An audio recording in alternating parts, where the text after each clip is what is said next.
ರಾಮನಗರ ಶಾಸಕ ಇಕ್ಬಾಲ್ ಹುಸೇನ್ಗೆ ನೋಟಿಸ್ ಕೊಟ್ಟಂತಹ ವಿಚಾರಕ್ಕೆ ಸಂಬಂಧಪಟ್ಟಂತೆ ಕಾರಣ ಕೇಳಿ ಕೆಪಿಸಿಸಿ ಅಧ್ಯಕ್ಷ ಡಿಕೆ ಶಿವಕುಮಾರ್ ಅವರು ನೋಟಿಸ್ ಕೊಟ್ಟಿದ್ದಾರೆ. ಇದು ಸಿಎಂ ಬದಲಾವಣೆ ವಿಚಾರವಾಗಿ ಒಂದು ರೀತಿಯಾದಂತಹ ಗೊಂದಲ ಹೇಳಿಕೆಯನ್ನ ಕೊಟ್ಟಿದ್ರು.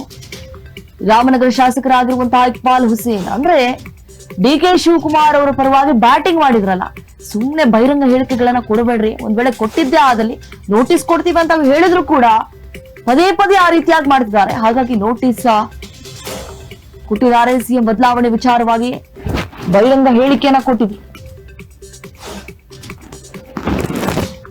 ನಿಮ್ಮ ಹೇಳಿಕೆಯಿಂದ ಪಕ್ಷಕ್ಕೆ ಮುಜುಗರ ಉಂಟಾಗಿದೆ.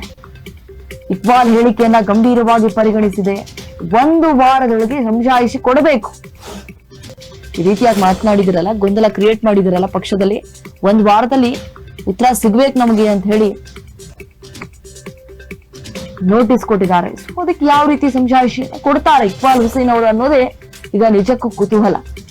ಡಿಕೆ ಶಿವಕುಮಾರ್ ಅವರ ಪರವಾಗಿ ಬ್ಯಾಟಿಂಗ್ ಮಾಡಿದ್ರು ಅಂದ್ರೆ ಡಿಕೆ ಶಿವಕುಮಾರ್ ಅವ್ರಿಗೆ ಚಾನ್ಸ್ ಕೊಡಿ, ಅವರು ಸಿಎಂ ಆಗುವಂತಹ ಆಸೆ ಇದೆ ಅಂತ ಹೇಳಿ ಆಪ್ತ ಎಂಬುದನ್ನು ನೋಡದೆ ನೋಟಿಸ್ ಅನ್ನ ಜಾರಿ ಮಾಡಿದ್ದಾರೆ ಡಿಸಿಎಂ ಡಿಕೆ ಶಿವಕುಮಾರ್. ಹೇಳಿ ಕೇಳಿ, ಆಪ್ತರು ಬೇರೆ, ಅದು ಆಪ್ತರು ಇರ್ಲಿ ಏನಾದ್ರೂ ಇರ್ಲಿ, ಒಟ್ಟಿನಲ್ಲಿ ಮಾತನಾಡಬಾರದು, ಪಕ್ಷದಲ್ಲಿ ಗೊಂದಲವನ್ನ ಉಂಟು ಮಾಡಬಾರದು ಅನ್ನುವಂತಹ ಕಾರಣಕ್ಕಾಗಿ ಎಷ್ಟೇ ಒಳ್ಳೆ ಸ್ನೇಹಿತರಾಗಿರ್ಬೋದು, ಎಷ್ಟೇ ಒಳ್ಳೆ ಆಪ್ತರಾಗಿರ್ಬೋದು, ನೋಟಿಸ್ ಅನ್ನ ಕೊಡ್ತೀವಿ ಅಂತ ವಾರ್ನಿಂಗ್ ಕೊಟ್ರು. ಈ ರೀತಿಯಾಗಿ ಬಹಿರಂಗ ಹೇಳಿಕೆಗಳನ್ನ ಕೊಟ್ರಲ್ಲ, ಇವರಷ್ಟೇ ಅಲ್ಲ ರೀ, BR ಪಾಟೀಲ್ ಅವರು ಕೂಡ ಇದೇ ಒಂದು ಹೇಳಿಕೆಯನ್ನ ಕೊಟ್ರು, ಹಾಗೆ HC ಬಾಲಕೃಷ್ಣ ಅವರು ಕೊಟ್ರು. ಸೊ ಈಗ ರಾಮನಗರ ಶಾಸಕರಾಗಿರುವಂತಹ ಇಕ್ಬಾಲ್ ಹುಸೇನ್ಗೆ ನೋಟಿಸ್ ಅನ್ನ ಕೂಡ ಕೊಟ್ಟಿದ್ದಾರೆ. 1 ವಾರದೊಳಗೆ ಸಮಜಾಯಿಷಿ ನಮ್ಗೆ ಸಿಗಬೇಕು, ಆಪ್ತ ಎಂಬುದನ್ನ ನೋಡದೆ ನೋಟಿಸ್ ಅನ್ನ ಜಾರಿ ಮಾಡಿದ್ದಾರೆ. ಡಿಸಿಎಂ ಡಿಕೆ ಶಿವಕುಮಾರ್ ಅವರು ಸಿಎಂ ಆಗ್ಬೇಕಂತ ಹೇಳಿದ್ರು. ಸುರ್ಜೇವಾಲಾ ಅವರು ಎಚ್ಚರಿಕೆಯನ್ನ ಕೊಟ್ಟಿದ್ದಾರೆ. ಶೋಕಾಸ್ ನೋಟಿಸ್ ಅನ್ನ ಕೊಟ್ಟಿದ್ದಾರೆ. 1 ವಾರದೊಳಗೆ ಉತ್ತರವನ್ನ ಕೊಡಬೇಕು. ಕೊಡದೆ ಹೋದಲ್ಲಿ, ಸಮಜಾಯಿಷಿಯನ್ನ ಕೊಟ್ಟಿದ್ದೇ ಹೋದಲ್ಲಿ ಯಾವ ರೀತಿ ಕ್ಲಾಸ್ ತೆಗೆದುಕೊಳ್ತಾರೆ. ಸುರ್ಜೇವಾಲಾ ಅವರು ಎಚ್ಚರಿಕೆ ಕೊಟ್ಟಿದ್ದಾರೆ. ಯಾಕಂದ್ರೆ 1 to 1 ಸಭೆ ಮಾಡ್ತಿದ್ದಾರೆ, ಶಾಸಕರನ್ನ ಕರೆಸಿ ಯಾವ ರೀತಿ ಸಮಸ್ಯೆಗಳು ಉಂಟಾಗ್ತಿದೆ ನಿಮ್ಮ ಕ್ಷೇತ್ರದಲ್ಲಿ, ನಿಮಗೆ ಯಾವ ರೀತಿ ತೊಂದರೆ ಆಗ್ತಾ ಇದೆ, ಅಂದ್ರೆ ನಿಮ್ಮ ಕ್ಷೇತ್ರದ ಸಚಿವರು ಯಾವ ರೀತಿ ಬದಲಾವಣೆ ಆಗಬೇಕು ಅನ್ನುವಂಥದ್ದು ನೀವು ನಿರೀಕ್ಷೆ ಮಾಡ್ತೀರಿ ಅಂತ ಹೇಳಿ ಸುರ್ಜೇವಾಲಾ ಅವರು ಹಲವಾರು ರೀತಿಯಾದಂತಹ ಪ್ರಶ್ನೆಗಳನ್ನ ಅವ್ರು ಮುಂದಿಟ್ಟಿದ್ರು. ಆ ಸಂದರ್ಭದಲ್ಲಿ ಅವರು ಕೂಡ ಬ್ಯಾಟ್ ಮಾಡಿದ್ರು, ನಮ್ಮ ಸಚಿವರು ಸಿಗ್ತಾ ಇಲ್ಲ, ಹಂಗೆ ಹಿಂಗೆ ಅಂತ ಎಲ್ಲ ಒಂದೊಂದು ಹೇಳಿಕೆಗಳನ್ನ ಕೊಟ್ಟಿದ್ದಾರೆ. Okay fine.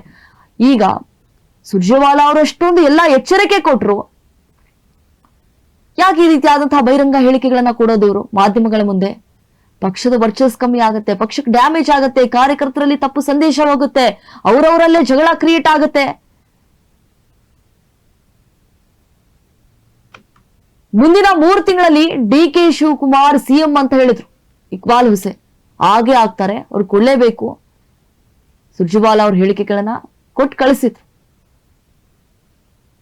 ಯಾವುದೇ ಕಾರಣಕ್ಕೂ ಬಹಿರಂಗ ಹೇಳಿಕೆಗಳನ್ನ ಕೊಡಬೇಡಿ, ಪಕ್ಷ ವಿರೋಧಿ ಚಟುವಟಿಕೆಯನ್ನ ಮಾಡಬೇಡಿ, ಪಕ್ಷಕ್ಕೆ ಡ್ಯಾಮೇಜ್ ಮಾಡಬೇಡಿ, ಸುಮ್ಮನೆ ಬಾಯಿಗೆ ಬಂದಿದ್ದು ಮಾತನಾಡಬೇಡಿ. ಏನೇ ಆದ್ರೂ ಸಮಸ್ಯೆಗಳು ಕಂಡು ಬಂದಲ್ಲಿ ನಿಮ್ಮಲ್ಲಿ ಹೋಗಿ ಸಿಎಂ ಸಿದ್ದರಾಮಯ್ಯ ಇದ್ದಾರೆ, ಅವ್ರ ಜೊತೆ ಮಾತನಾಡಿ, ಅವ್ರು ಸಾಲ್ವ್ ಮಾಡ್ತಾರೆ. ಅದನ್ನ ಬಿಟ್ಟು ಮಾಧ್ಯಮಗಳ ಮುಂದೆ ಹೇಳಿಕೆಗಳನ್ನ ಕೊಡೋದು, ಅದೇ ಒಂದು ವಿಚಾರವನ್ನ ಬಿಜೆಪಿ ನಾಯಕರು ಅಸ್ತ್ರ ಮಾಡ್ಕೊಳ್ಳೋದು, ಇದೆಲ್ಲ ಬೇಕಾರಿ.